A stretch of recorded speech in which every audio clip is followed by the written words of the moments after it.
Hi guys, thanks for visiting my channel. Today we are going to be canning up enchilada sauce. I know many of you have been waiting for this recipe. For those of you who are new, welcome. A couple of weeks ago I showed you how to make homemade enchilada sauce and asked if there would be any interest in anybody wanting to learn how to make a safe canning version of it. The problem with canning up what I originally made, which is quite tasty, is that it contains both butter and flour, and neither butter nor flour are safe for home canning. So I had to come up with a recipe that would allow us to safely can it, maintain the flavor profile in that recipe. I really like that recipe because it's not too tomatoey. The chicken stock adds a nice flavor in the background without it being overpowering in tomato flavor, and I really enjoy that. So we had to find a way to thicken it without using the flour and the butter. Now, I do want to say that if you like the original recipe and you want to can that up, just don't do the roux part. Everything else is safe for canning. The tomato sauce, the chilies, the chicken stock, all of that is safe for canning. You could just leave out the butter and the flour and make your roux when you open up your can. So if you want to go that route, it's totally fine to do that. But I came up with a way that is just as good, I think, but still is thick without using the butter and the flour. So let's get started. So what I did in the original video, I showed you how to use your chicken stock, and you use the chilies in adobo. We used one chili in adobo for the recipe that I originally shared, and I mixed it, blended it with a cup of chicken stock. Well, this time we're making a bigger batch, obviously, because we're canning. So I used most of a can of the chilies in adobo. I did not use a whole can.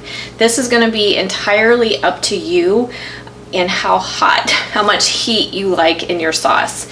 I had used 2 chili peppers in another recipe, so I used this can minus 2 chili peppers, if that gives you any indication. I don't want mine really hot. I want it to have nice flavor, but I didn't want it super hot. So I used like 2/3 of that can.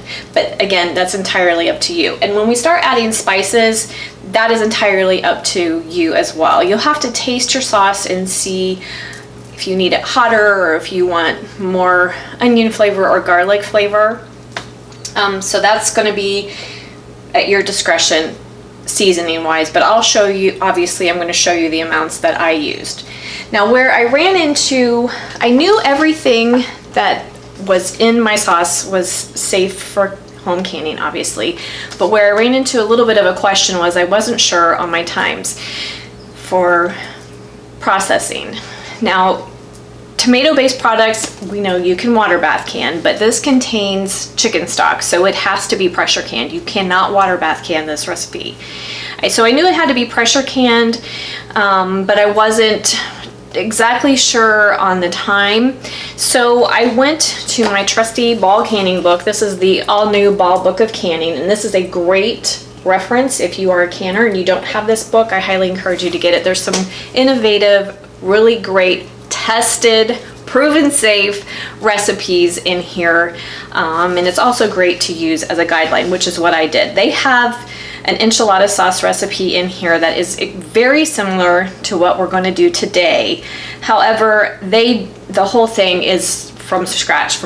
I'm taking some shortcuts just for ease, but when they tell you, when you read the recipe in this book, they're soaking the dried chilies in boiling water and reconstituting them like you do in traditional enchilada sauce. They're also using fresh onion. I'm using onion powder. They also used fresh garlic. I'm using garlic powder.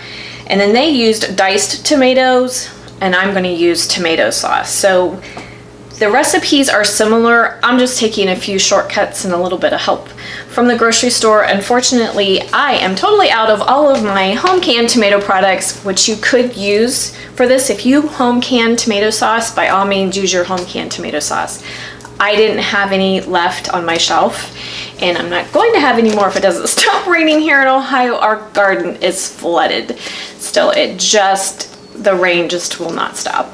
So anyway, I'm taking some help from my grocery store. So for my time, anyway, my point in sharing this recipe was I used the reference in this book for time, and they recommend processing pint jars for 50 minutes in a pressure canner. So that is what we're gonna do because the ingredients are very similar, and that way I know that will be safe. Usually when you are trying to adapt a recipe that is not a tested recipe, you go by all of your ingredients, obviously make sure that all those ingredients are safe for canning, and then you use the time for the longest, whatever in your ingredient list takes the longest to can. That's how you come up with your time. So this made it easy for me, and I know without a doubt that 50 minutes my sauce will be safe for consuming. So anyway, back to the sauce. I went ahead and took 1 cup of my chicken stock and processed 3/4 of the can of the chili peppers, just like I did in the original recipe.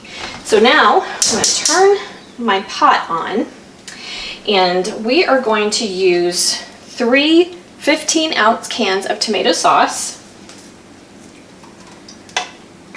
And I will list everything in the description below for you. So we need 3 cans of sauce.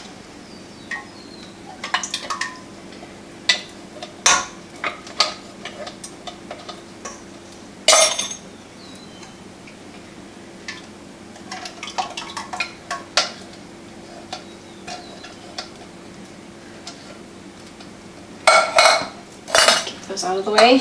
And then I'm going to pour in my chili that was blended, my chilies that were blended with the chicken stock. I'm going to add that. And we need a total of 6 cups of chicken stock. Now I am using my homemade chicken stock. I always keep this on hand, and I highly encourage you, if you are a canner and you're not making your own stock, you really need to. It is so much better than anything at the grocery store. But anyway, we need 6 cups of stock. 1 cup we blended with our chili, so I need 5 more cups.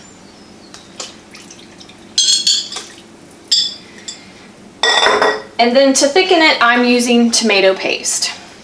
So I'm using 3 6-ounce cans of tomato paste. And this recipe is going to give us about 8 pints.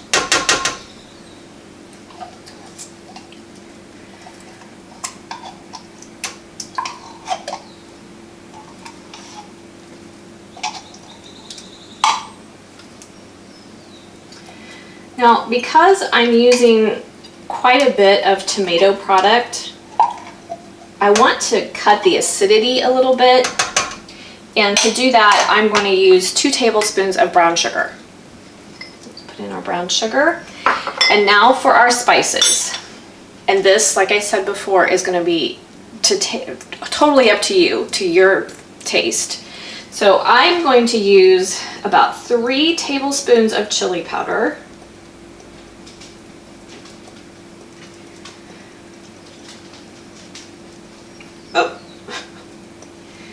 About 3. And then I'm going to use 2 tablespoons of garlic powder.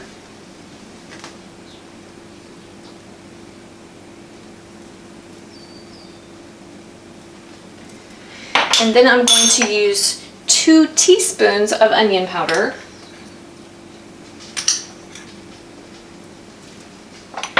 Two teaspoons of cumin.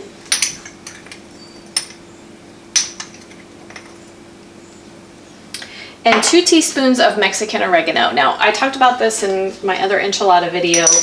If you're not using Mexican oregano in your Mexican dishes, you are missing out. It is so good.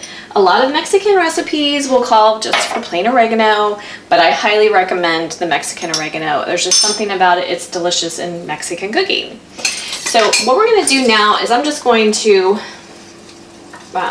whisk all that together. And I'm going to bring it up to a simmer, and I'm going to let it simmer 20 to 30 minutes. Now, As it starts to simmer, some of it's going to cook down a little bit, so you can use your own discretion of how thick you want your sauce. We've controlled the thickness pretty well by using the tomato paste, but the longer you cook it, the thicker it's going to get. So I'm going to gently bring this up to temperature. I'm going to bring it up to a low, gentle simmer, not a boil, a low, gentle simmer, and we're going to let it simmer about 20 minutes.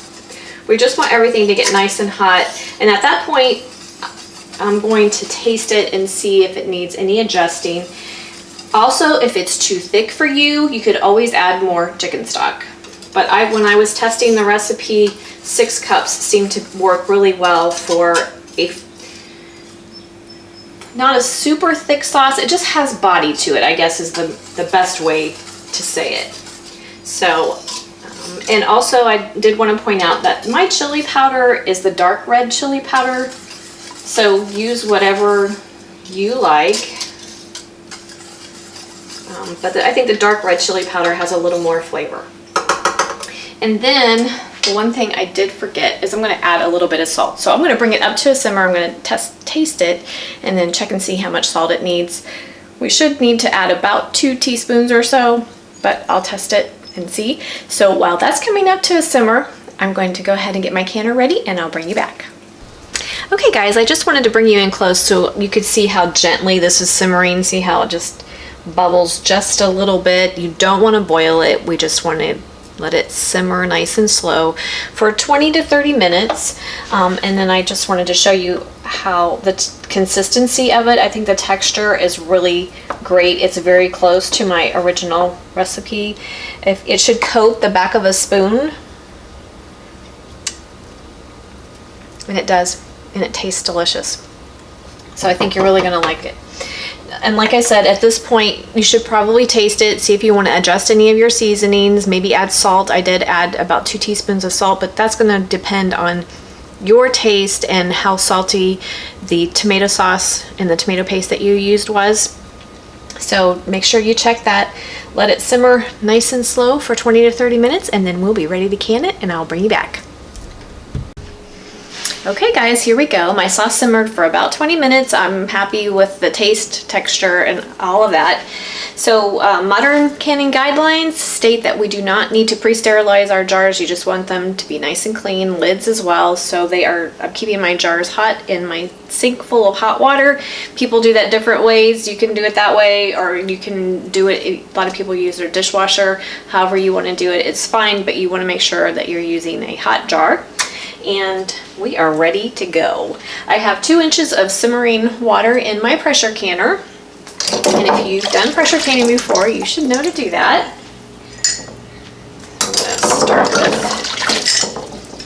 2 jars. How easy was that recipe? So good. Absolutely delicious and super simple. So we're going to ladle our sauce into our jars, and we're going to leave a 1-inch headspace.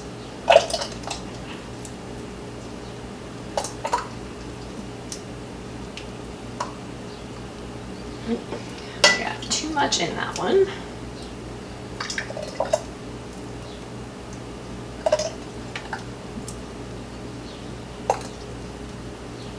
And 1-inch headspace is to the bottom, this bottom rim of the top of your jar. And I got a little too much in this one. Get a spoon. Take a little bit out, that happens sometimes. But headspace is important, so try your best to get to the 1-inch headspace.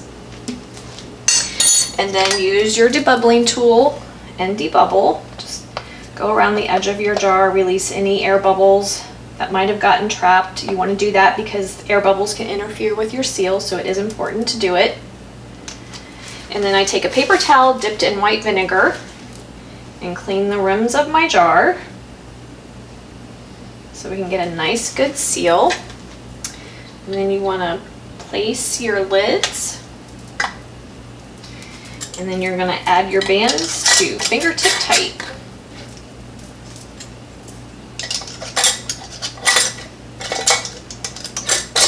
Sauce smells so good, makes me hungry for enchiladas. Okay, I'm gonna lift those in.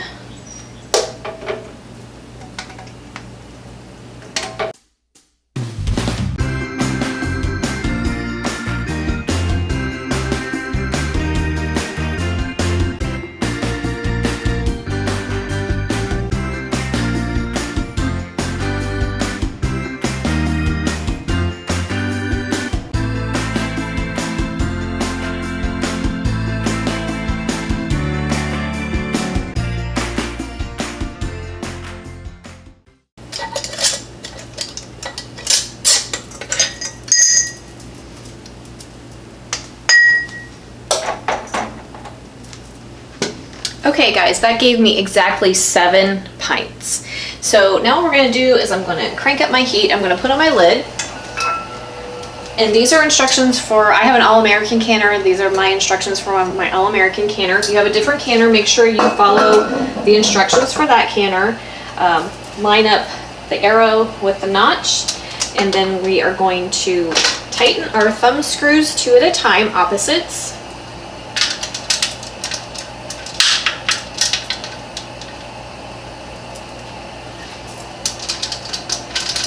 Oh, nope, I forgot.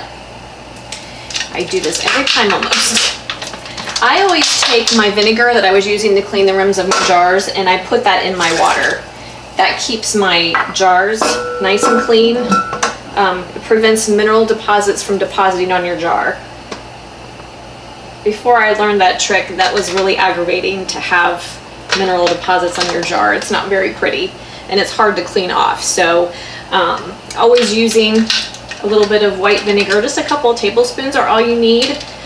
I did have one viewer tell me that cream of tartar works also. I have not tried that. If you have, leave me a comment in the comment section and let us know how that worked for you. See if it's as effective as the vinegar. Anyway, your thumb screws are all tightened.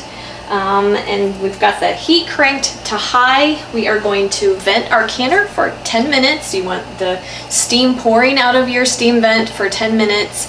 And then we are going to add our weight, bring it up to temperature, and then we'll start timing, and we're looking for 50 minutes of processing time. And I will bring you back.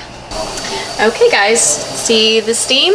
Hopefully you can see that on camera. We want to do that for 10 minutes, and then we're going to add our weight. Okay guys, it's time to add our weight. I'm going to be processing at 10 pounds of pressure. Make sure that you make any adjustments you need to make according to your altitude. That's really important that you know what your altitude is and what adjustments you might need to make for pressure or for canning in general. So I'm going to go ahead and put my weight on. And my temperature gauge is going to come up to 240 degrees, and at that point my weight will start rocking and rolling and we will start timing. Okay guys, let the fun begin. That means we're ready to start timing. So we're looking for 50 minutes. I do want to point out that you do not want your weight to rock constantly like that. You want it to rock 1 to 3 times a minute, so you need to adjust your heat. So I'm going to turn my heat down to about a medium for me. You'll have to work with your stove and figure out where that needs to be, but you want it to rock 1 to 3 times a minute. 50 minutes, I'll bring you back. All right, okay guys, our time is up. So I've turned my heat off. I am going to let my pressure return to 0, and then I'm going to remove my weight, wait 5 minutes, and then I'm going to take the lid off of my canner and allow my jars to cool in my canner for about 10 minutes. And when my 10 minutes are in my cooling in my canner is up, I'll bring you back and show you our finished product. Okay guys, we are all done. My jars have been cooling in my canner for 10 minutes, and now it's time to take them out so we can see our beautiful enchilada sauce. It smells so good. I think all my jars have already sealed. I heard them pinging.